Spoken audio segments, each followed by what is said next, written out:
So for this lesson, we were talking about how to analyze categorical data, but more so about how to analyze the comparison of categorical data based off of some type of grouping. So we revisited the table that we kind of ended with the last lesson.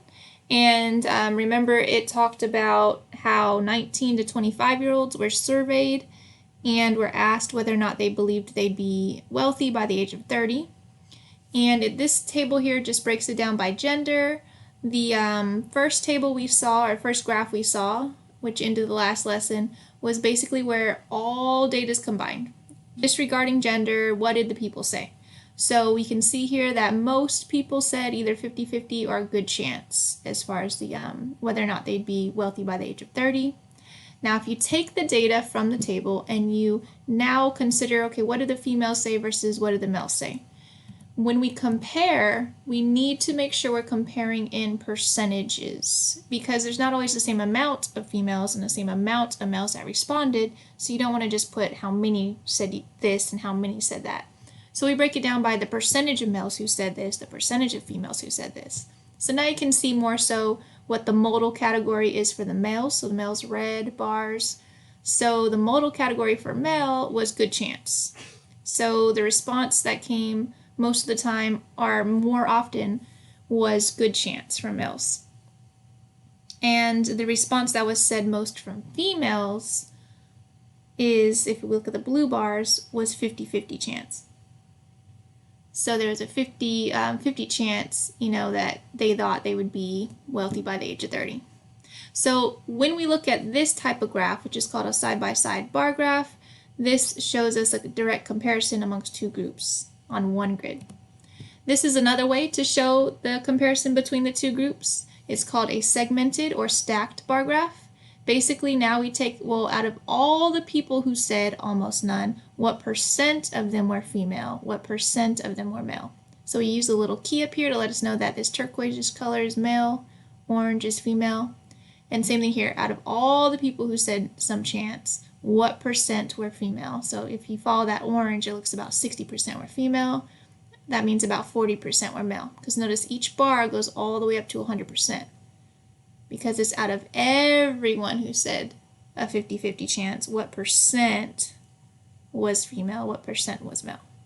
All right, so that's how you read a comparison graph for, a segmented comparison graph, or aka a stacked bar graph. So if we look at it from a different perspective, still a stacked bar graph, we can also break it down by the other variable, which here is gender. So we can say out of all the females and all the males, how did they respond? Well, a very small percent, if we look, that's even less than 5%. So less than 5% said almost none. That's about the same for males and females. So less than 5% said almost none. And if we go back to the table, you could see that the percentage that said almost none or almost no chance was 4% for males, about 4% for females, and about 4% for males. So that's what this is showing us here. Well, that's about 4% for each of those. Well, now we can see and compare here. Well, we know there's a much bigger chunk of females who said some chance versus the males. So if we go back to the table, we could see that 18% of females said some chance, and that was about 11.63% that said of males who said some chance, but probably not. So this stacked bar graph tells us things, but it tells us more based off of their gender. What did they say? And we could easily see the comparison. Okay, well, we know this purple group, more males said almost certain than females. So those are just some examples of the types of comparison graphs you can make with categorical data. So either a side-by-side bar graph or a segmented bar graph. And we just went ahead and talked about, what observations we could make from these type of comparisons. This one shows us the preferred vehicle color in US compared to Europe. So like the favorite vehicle colors. So you can see several things here. You can see the modal category for Europe. Their tallest bar here is silver. So in Europe, the most preferred color was silver. And in US, the most preferred color, the highest green bar here, is white or pearl. whereas we could tell the Europeans really didn't like white or pearl as much. We could see the least favorite vehicle color, preferred vehicle color was yellow and gold in both countries.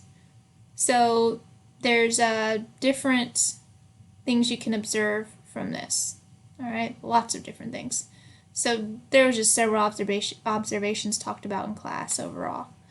We went ahead and we observed some other things. This is a comparative pie chart, and we could see that in this comparative pie chart, we could see that we're comparing the three-point shooting performance of LeBron James in the 2008 season. So we have regular season, so what he did during the regular season versus what he did in the playoffs. And you could see that he made more during the regular season. But we also went on to talk about we could make that a segmented bar graph as well, because we could say out of all the regular season shots, three-point shots he shot, he made 31% and missed 68.5%. So it gives us the same information as the pie chart does. Missed 68.5%, made 31.5%, but it's just a different way to organize it in a segmented bar graph. This particular graph is very important because it shows what mistakes can be made. We don't want to show or compare with numbers. Remember, it has to be percentages on the side when you compare, because there weren't the same amount of shots put up in regular season versus playoffs. In the playoffs, there's way less games, so there's going to be less amount of shots, period. So you don't want it to make it look like, oh, well, he was awful in the playoffs, and then he was way better in regular season. Well, that's just because he made more shots. Of course, he put up more shots because there were more games. So of course he's going to have more opportunities to make shots then. What's better to do is to make the same graph, but in percentages, you could see out of all the shots he made during the regular season, what percent did he make? Out of all the shots in the playoff season, what percent did he make? So now this is much better because you could tell it's not a huge deficit between regular season and playoffs. All right, so the point of this is to make sure you understand you must use percentages when comparing two different groups or sets of data. All right, this is just a little task we started in the class, and eventually we'll finish as we work through collecting data and making it. If you were absent, you weren't there the day we actually had everyone create their own question and collect their own data, then you could just use the data that's on this slide. And you're going to try to make a side-by-side bar graph or a segmented bar graph comparing male and female groups. And then you'll submit it on CTLS. All right, there's a spot for it. It says something like side-by-side or segmented bar graph as far as the assignment title. Make sure when you're creating any graph, you keep these things in mind of things you should have on a graph. And that was it. If you have any questions, just make sure you let me know.